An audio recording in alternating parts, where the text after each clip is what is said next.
दोस्तों आज के टाइम पर सिनेमैटिक यूनिवर्स बहुत ज़्यादा हाइप बटोरे हुए हैं और हो भी क्यों ना, हमें एक साथ कई सारी मूवीज़ के कनेक्शन एक साथ जुड़ते हुए दिखते हैं। यूनिवर्स क्रिएट करने का फ़ायदा भी मेकर्स को हो जाता है। अगर सिनेमैटिक यूनिवर्स की एक आध मूवीज़ ढंग का परफॉर्म नहीं भी कर पाती है तो भी इसका बहुत ज़्यादा असर मेकर्स पर नहीं पड़ता है, क्योंकि वो भी बहुत अच्छे से जानते हैं कि जितना नुकसान एक मूवी के ना चलने की वजह से हुआ है वो यूनिवर्स में आगे आने वाली मूवीज कवर कर सकती है। और ऑडियंस भी आज सिनेमैटिक यूनिवर्स के लिए एक्साइटेड रहती है। जब एक साथ कई सारी मूवीज के कैरेक्टर आके कॉमन एनिमी से लड़ते हैं वो माहौल देखने लायक होता है। वैसे तो आज सिनेमैटिक यूनिवर्स की कोई कमी नहीं है इंडियन सिनेमा में। इंडियन सिनेमा में आज के टाइम पर जितने सिनेमैटिक यूनिवर्स बने हुए हैं गिनती के मामले में तो उनका कोई मुकाबला ही नहीं कर सकता है। Spy universe, Lokesh cinematic universe, cop universe, Prashant Varma cinematic universe. मैं इसमें प्रशांत नील के सिनेमैटिक यूनिवर्स को इंक्लूड नहीं कर रहा हूँ, क्योंकि सलार के बाद से तो ये समझना मुश्किल हो गया है कि क्या सच में प्रशांत नील का कोई यूनिवर्स होने वाला भी है या नहीं। क्योंकि पहले सलार को केजीएफ यूनिवर्स का पार्ट बताया जा रहा था, लेकिन फिर खुद प्रशांत नील ने इस कंफ्यूजन को दूर करते हुए बोल दिया सलार एक स्टैंड अलोन फिल्म है, इसका केजीएफ से कोई कनेक्शन नहीं होने वाला है। तो अब अभी से ये बोलना कि प्रशांत नील आगे जो भी मूवी लाने वाले है जैसे NTR 31 उसका भी कनेक्शन केजीएफ या सलार से होगा भी या नहीं, कोई नहीं बोल सकता है। इसीलिए मैं ये मान के चल रहा हूँ इस टाइम पर प्रशांत नील अपना कोई यूनिवर्स एस्टेब्लिश करने के मूड में नहीं है। चलो कमिंग टू द टॉपिक, आज हमारे पास इतने सारे सिनेमैटिक यूनिवर्स मौजूद हैं, उसके बाद भी क्यों ऑडियंस के अंदर उस तरह की क्यूरियोसिटी नहीं देखने को मिलती है इंडियन सिनेमैटिक यूनिवर्स की मूवीज को लेके जितनी MCU को लेके होती थी इन्फिनिटी सागा तक। आज भले ही MCU डगमगा रहा हो, लेकिन उसके बाद भी उन्होंने अपने कंटेंट डिलीवर करने में कोई कमी नहीं रखी है। हाँ वो बात अलग है, अब वो कंटेंट के नाम पर हग रहे हैं, पर जब तक MCU का इन्फिनिटी सागा वाला फेज चल रहा था उस टाइम पूरी दुनिया MCU की आने वाली हर एक मूवीज का वेट करती थी। लेकिन क्यों, ऐसा क्या जादू कर दिया था MCU ने लोगों पर जो पब्लिक ऐसी पागल हो चुकी थी MCU के लिए। अब ऐसा नहीं है कि MCU ने इन्फिनिटी सागा तक कोई बेकार मूवीज नहीं दी थी। आयरन मैन 3,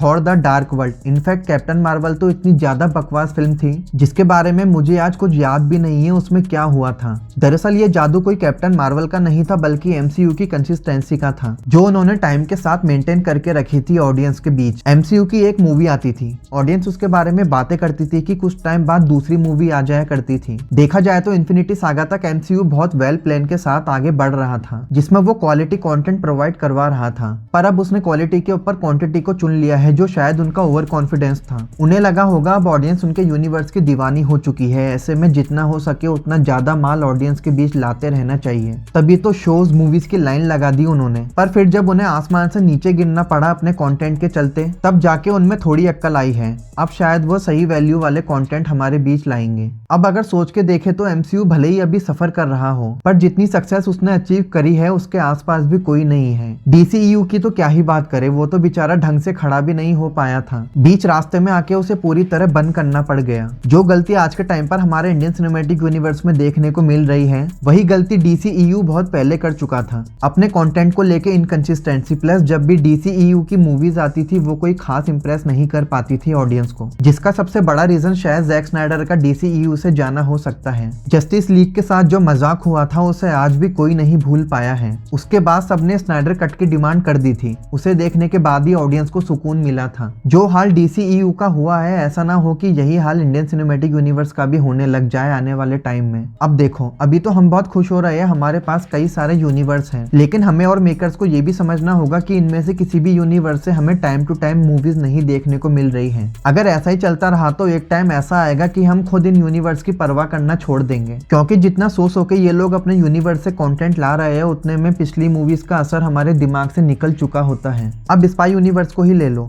2023 में पठान के साथ इस यूनिवर्स की प्रॉपर शुरुआत हो चुकी थी और सलमान के कैमियो के चलते मूवी को एंजॉय भी बहुत किया था पब्लिक ने। फिर 2023 में ही हमें टाइगर 3 देखने को मिली, पर वो कुछ खास नहीं कर पाई, पब्लिक ने उसे हल्के में लेके छोड़ दिया था। और शाहरुख का कैमियो जिसको लेके इतने लंबे टाइम से हल्ला मचा हुआ था वो भी मूवी को बचा नहीं सका। सिर्फ एक्टर के नाम पर इतने बड़े यूनिवर्स को ज्यादा टाइम तक चलाना पॉसिबल नहीं है। अब देखा जाए तो 2024 में हमें स्पाई यूनिवर्स से कुछ भी नहीं देखने को मिलने वाला है। एक साल पूरी तरह से सूखा जाने वाला है इस यूनिवर्स का, जो मेरे हिसाब से अच्छी बात नहीं है। यही तो टाइम है बूस्ट करने का। ऐसे में अगर एक एक साल का गैप देते रहेंगे तो कहीं ऐसा ना हो कि ऑडियंस स्पाई यूनिवर्स से परमानेंटली दूरियां बना ले। नेक्स्ट ईयर वॉर 2 आने वाली है, फिर टाइगर वर्सेस पठान को लेके भी हाइप बनी हुई है। 2026 की रिलीज डेट बताई जा रही है उसकी, पर कुछ पता नहीं है। कम से कम छोटी मोटी सही अपडेट तो देती रहनी चाहिए मेकर्स को, ताकि पब्लिक थोड़ी तो इंटरेस्टेड रहे आने वाली मूवीज के लिए। यही हाल लोकी सिनेमैटिक यूनिवर्स का भी है। अभी तो सब इस यूनिवर्स को लेके मूड बना के बैठे हैं। रोलेक्स अभी तक पब्लिक के दिमाग में बैठा हुआ है,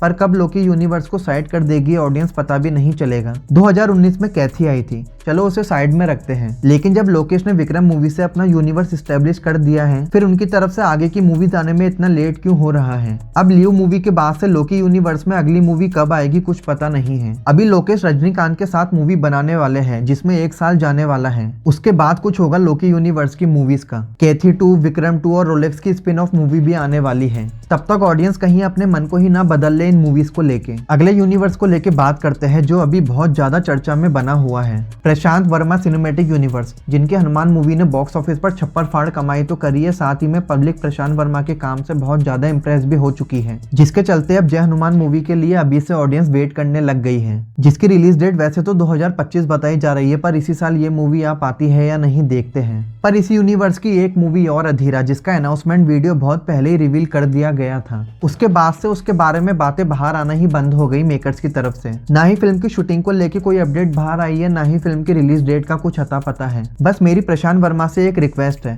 प्लीज आपका यूनिवर्स बहुत पोटेंशियल रखता है, इसमें इतना ज्यादा दम है जो मार्वल डीसी को भी पटक कर रख दे। बस अब कोई लापरवाही मत करना कंटेंट के साथ, कंसिस्टेंसी बनी रहेगी अगर मूवीज में ऑडियंस को अगर इस यूनिवर्स से मजा मिलता रहेगा, फिर इस यूनिवर्स के सामने कोई और यूनिवर्स खड़े होने की हिम्मत भी नहीं करेगा। जितना हो सके प्रशांत वर्मा को कोशिश करनी चाहिए, कम से कम एक मूवी तो हर साल आती रहनी चाहिए उनकी तरफ से, ताकि ऑडियंस को ज्यादा से ज्यादा बातें करने का मौका मिले मूवीज को लेके, साथ ही में आगे आने वाली मूवीज के लिए भी एक्साइटमेंट बनी रहे। कॉप यूनिवर्स को लेके तो बातें करने का ज्यादा मतलब दिख नहीं रहा है, क्योंकि रोहित शेट्टी अपने मूड के अकॉर्डिंग कॉप यूनिवर्स में मूवीज लाते हैं। 2018 में सिम्बा लाए थे, फिर सो गए थे, फिर 2021 में सूर्यवंशी लाए थे, फिर सो गए थे। अब 2024 में सिंघम अगेन आने वाली है, उसके बाद इस यूनिवर्स में क्या आएगा कुछ पता नहीं है किसी को। इसके बाद फिर से एक लंबी छुट्टी पर चले जाएंगे रोहित शेट्टी कॉप यूनिवर्स को साइड करके। खैर, आपका इंडियन सिनेमा में कौन सा यूनिवर्स फेवरेट है बताना मत भूलना। वीडियो अच्छा लगा तो लाइक शेयर कर देना। मैं मिलता हूँ नेक्स्ट वीडियो में, बाय।